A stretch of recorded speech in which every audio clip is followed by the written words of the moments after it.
I call the member for Noosa. Deputy Speaker, how do we end the scourge of violence occurring in our communities and households, between neighbours and on the streets, including repeat offender, dangerous drivers, which I have spoken about before? Currently in the Sunshine Coast region alone, there is over 3,000, yes 3,000 domestic violence orders in place.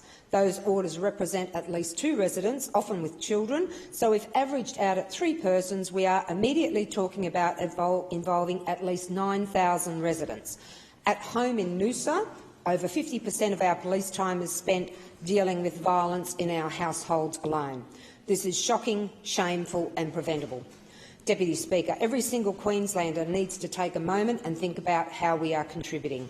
Early in March, I will be opening and speaking at events in Noosa as part of International Women's Day and Queensland Women's Week, where I will be calling out to our men and women to take up the challenge by working together in supporting, educating, collaborating and empowering those within their sphere of influence. We all need to be part of the change so desperately needed to put an end to the physical and emotional abuse, trauma and death occurring across Queensland. How can we make a difference? It's when we commit to make changes within ourselves. If not for ourselves, then for others. We can then help our partners, our children, parents, grandparents, friends and workmates to do the same.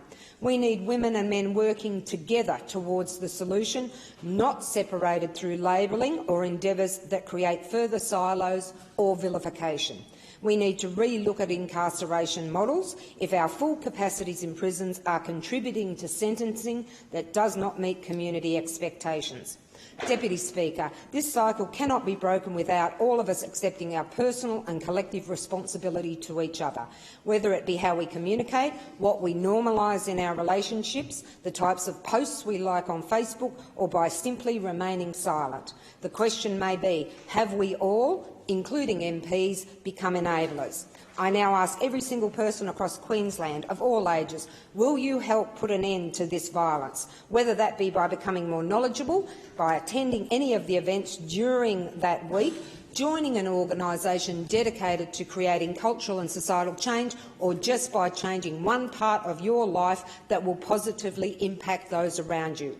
And if you are involved in domestic disputes, please utilise the many services available or start by just talking to someone. Deputy Speaker, we cannot do this alone and we cannot continue to expect government, frontliners and our community service organisations to increasingly take responsibility for what is ultimately our behaviours. We must acknowledge and take responsibility for our contributions to this. Thank you.